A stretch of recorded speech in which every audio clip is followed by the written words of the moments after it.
Hey YouTube, it's Money Mindset Coach here. Today I am going to be talking about what does frugal mean to you.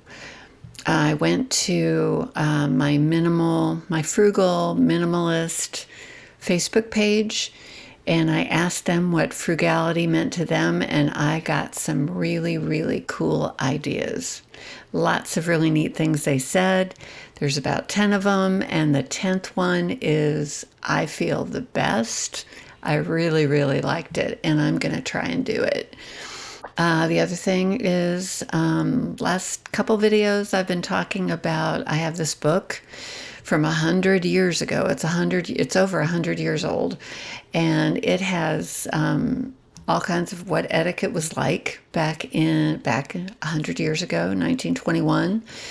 And I've been talking about courtship, engagement, and this video will talk about who was responsible for the wedding and kind of that kind of thing. It's kind of interesting. I love nostalgia. I love going back and looking at how things used to be. So anyway, let's get right into it. Okay. What does frugal mean to you? And one of the people answered, not being an impulsive buyer. Obviously, when you're frugal, you spend your money very carefully. You're not cheap. You're not stingy. You just judiciously look at what you want, know what you want, and get the best price for it. And more than likely, you pay cash for it. You're not going to be in debt. So that's number one. Saving for something ahead of time and not having payments. I mean, I don't like payments at all. And I tell you, it's a surefire way to end up missing a payment or being late because you've got so many payments to keep track of. You just don't want to do that. You don't want to do that. Save up for what you want and then go buy it. Foregoing spending in areas that aren't important in order to spend in areas that are. There's a podcast that I listen to called How to Be Rich, but it's not rich in money so much, it's your rich life. Some of you out there might listen to this guy. He's Ramit Sethi, I think his name is, but I listen to him. His podcasts are on every Tuesday, and he's talking to couples about their money. And he was the one that gave me the idea that there are some things, he kind of preaches that, is not to spend money on things that are not important to you, so you can spend money on things that are. And so if you like vacations, but you don't feel the need to live in a big house, live in a smaller house, have more money to go take a vacation. If cars don't mean that much to you, you're not going to be paying a boatload for cars. And we all know that cars are very expensive right now. But can a less expensive used car get you where you have to go and not look half bad in the process? Yeah. My car is a perfect example. It's a 2011 Acura TSX. It's got 191,000 miles on it, but it still looks good. It runs great. It's got every bell and whistle that you could possibly want. It's there. I don't need something that's brand new. And to tell you the truth, if I was buying a brand new Acura, oh my gosh, I'd be spending $45,000. I spent $7,000 on this car, and I'm going to run it and drive it until it won't drive anymore. So you can do that. Okay. Number 4, no waste. Use it up. It's what I say at the end of my videos. Wear it out, use it up, make it do or do without. So it's using what you have. You know, I mean, it's pretty simple, but you use it until it can't be used anymore. As far as food, you don't let food go to waste. You wear your clothes until they're worn out. And then you can wear them when you're working around the house and you don't care if you get something on them. You know, you just wear it out, you use it up, make it do or do without. Being intentional. So many of the comments were all about being intentional. And intention has everything to do with your budget. It has everything to do with your emergency fund. You have to be intentional to build up an emergency fund. You have to be intentional when it comes to your budget and where you spend your money and what you tell it to do. You can't let life happen to you. You have to kind of happen to your life. Otherwise, things are gonna happen. Oh, this is a good one. Living below your means. Even if you can spend it, it doesn't mean that you should. And that is so true. There are people who are millionaires that have plenty of money, and they will decide that's too much to pay for such and such. They don't spend money. Usually rich people, really truly wealthy people, they don't look like what you would think rich people look like. They're not living in the mansions. I mean, think of Warren Buffett. Warren Buffett is still living in the house that he bought, I think back in the 50s. And he obviously paid it off years ago, but he's still living there. Does he have enough money to live in a $10 million mansion? Yeah, he does, but he chooses not to. There's no reason that you have to live like that. If you're a rich person and you are a car person, sure, you're going to have some really fancy cars. But a lot of millionaires, if you read, oh gosh, I'm trying to think of the name of the guy, but he wrote The Millionaire Next Door. He talks about true wealthy people.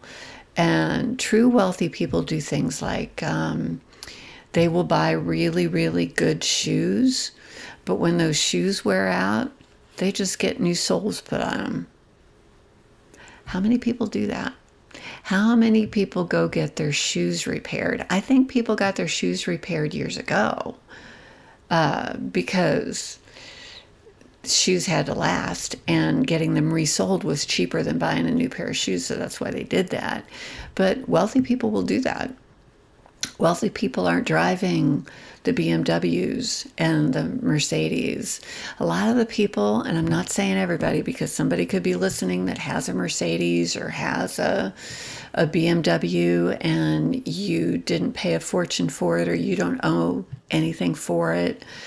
I'm not saying that. I'm not saying that's everybody. I am saying that a lot of times when someone is driving a car like that down the street, they're in debt for a lot of money to drive that car.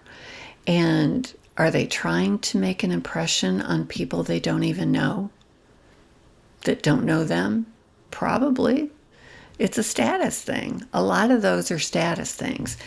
You know, you want to look good. You want to look like you've got it all together and that you've got a lot of money. But just because you're driving a car like that doesn't mean you have a lot of money. That payment could be super, super high on that car. Number 7, plain freedom. Freedom. If you don't have payments, if you own your house, if you don't have car payments, it's an incredibly free feeling. I still owe for my house. So, you know, that's one thing that I do owe for, but I don't owe for anything else. And I don't want to. And I can feel how free I am because I'm in that situation. I can imagine when my house is paid off how free I'm going to feel. It's going to be great. Being frugal in one area to be able to splurge in another. That's kind of like one of the earlier ones. But they really didn't call it a splurge. But yeah, I mean, maybe you're really frugal about everything, but then maybe once a month you and your husband or your partner, go to a really expensive restaurant. That's a fun thing to do. It's not something you'd want to do all the time, but it's a splurge, definitely, because the cost to go out to eat and the tip and everything else is extremely expensive. I heard somebody on a podcast the other day saying that it's easily $75, $100 to go eat. And if you go to a fancy restaurant, you're going to be paying more than that. You could be paying $150, $200. Are you going to want to do that very often? No. But it's a splurge, and that's fun. Reduce, number 9, reduce, reuse, saving money. Yeah, we want to reduce what we have accumulated. Get rid of it. Reuse.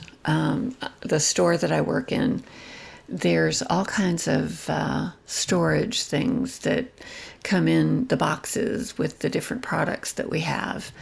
And I have brought some home, and I'm going to try and figure out some way to use them in an organizational way in my house. And they were completely free because they were in the box. They're just the kind of dividers. And I looked at them the other day, yesterday when I was at work, and I thought, I should be able to use these somehow. So I am definitely going to do that. But number 10, oh, it's my favorite. It is absolutely my favorite. And I'm going to try and do this because I'm already doing no buying clothes this year. So I'm saving a lot of money because I'm not buying clothes. I am wearing what I have. I always get to that point of talking about that. This has a little hood on it. This is kind of casual. I did wear it to work today. It's not as dressy as what I normally wear, but I don't have to dress up there. I just like to do that. This is from a thrift store. It is the Loft. So it was nice. It was very, very nice and expensive when it was brand new, but I got it at the thrift store. And on senior day, it's 30% off. So I got that too. So anyway, that's what I'm wearing today. And I'm going to keep wearing something different until I'm done. So look at my videos and you will see me wearing something different every time. But this one is so great. I literally copied and pasted this to the notes in my phone because it was so good. This person does this. Okay. She lives every other week not spending anything. No debit card, no cash, no credit card, nothing. Every other week she spends nothing. So that means 26 weeks a year, she spends nothing. Can you imagine how much money you could save if every other week you just didn't? Now, I'm trying to think of how to do this. And it would be one of those things to where, okay, you're in the week where you're spending money. What you'd have to do is look at your groceries, look at the food in your house, look at the gas in your car. That's all you need. Food and gas. As long as you have your food and you have your gas and you've worked your bills to where you pay them on the weeks that you're spending money, this could be big. This could be big. This lady does this. And then she went on to explain. She really had a long post. I was thrilled. I love to see long posts. But she said big expenses. She divides it by 52 weeks. She sets up a mini savings account and then sets up weekly withdrawals from her checking account. So if she's saving up to buy something, say she's saving for a year for something, whatever that happens to be, she figures out what the cost of that thing is. And then she divides it by 52 to know how much money needs to be put aside every week. To then at the end of the year, she's got the money. I think that's great. I've never really thought about doing it this way. She says she doesn't see it, she doesn't feel it, and then boom, a year later, I'm ready for the expense. That is awesome. Then she went on to say, okay, less stuff means less to clean and to tidy up. You save money. You're not spending on consumer trends. You know, if you're a frugal person, I tend to look at the fashion YouTube, you know, and look at what they say is new and all this. I was actually watching one this morning, and it said the sheer fabric is kind of coming in. Well, I've got a couple things in my closet that fit into that. I already have one of the trends, and it's already in my closet. I did a video on going to your closet and looking for the spring trends, finding them right there so you don't have to go spend money. You set a good example for your kids. Now, I'm going to say, because my kids are grown and I have grandchildren, this sets a good example for my grandchildren about quality and having only what you need and love. That's a great example. Not to say that when your kids are teenagers, they're going to be thrilled. Are they going to want to go to the thrift store? Probably not. But you never know. They might surprise you. And then if you don't have all this stuff to clean, you don't have the big house to clean, you don't have all these payments, you don't have to work your tail off to make the money, to make the payments, to impress the people that you don't know and that don't know you, you have more time to just experience quality time with your family. And that's the best thing of all. And there are plenty of things that you can do, especially now that it's spring and summer. There are plenty of things that you can do that don't cost anything. We have a walking trail that it used to be a railroad line, and it's called the Katy Trail here in Missouri. It's 200 miles long, so you got plenty of room. You know, ride a bike. It's 2 miles from my house. Walking on the Katy Trail cost me nothing. There's also a conservation area in the next town over where you hike up a mile and you get to this lookout point where you can see the Missouri River and you can see eagles up there. That's completely free. Doesn't cost you anything.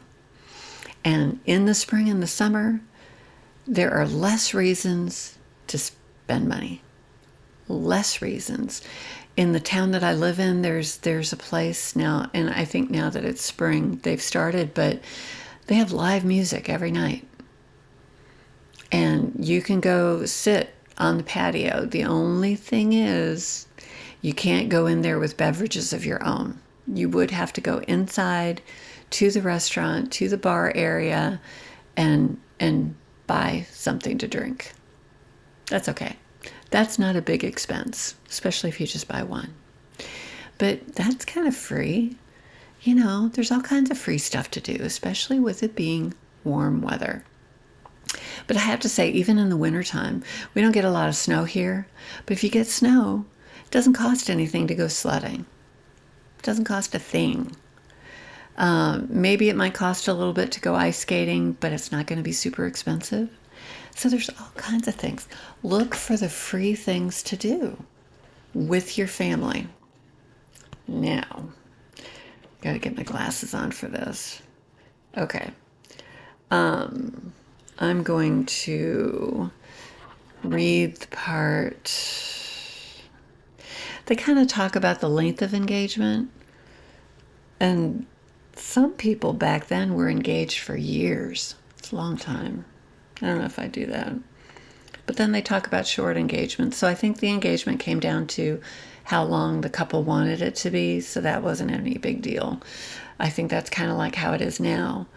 But then the responsibility for the wedding back in 1921 was quite different than it is now, even though I know there are brides' families who do pay for the wedding. But when I got married back in 1985, my dad had told me years ago, I'm not paying for your wedding. He told me and my sister that. We knew that he wasn't going to pay for that. So me and my husband paid for it. That was okay. We knew that it was going to be there. It was probably the cheapest wedding on record, but you don't have to spend a boatload when you get married anyway. That's another thing. I haven't talked about what my wedding was like or anything, but I could tell you, I could do a whole video on that. But anyway, the responsibility for the wedding. Okay. The father and the mother of the young lady who is about to be married assume all responsibility for preparation for and the celebration of the wedding. The groom is not expected to pay for anything except the ring and the flowers for the bride, and if he wishes, the flowers for the bridesmaids, and trifling gifts for the ushers and other attendants. The clergyman's fee also devolves upon him. Devolves. Nobody says that anymore. But all other expenses are paid for by the bride's parents. Indeed, it would indicate a great lack of tact or delicacy on the part of the groom to offer to provide a part of the trousseau or to pay for any of the other expenses incidental of the occasion. So it would have been frowned upon for the groom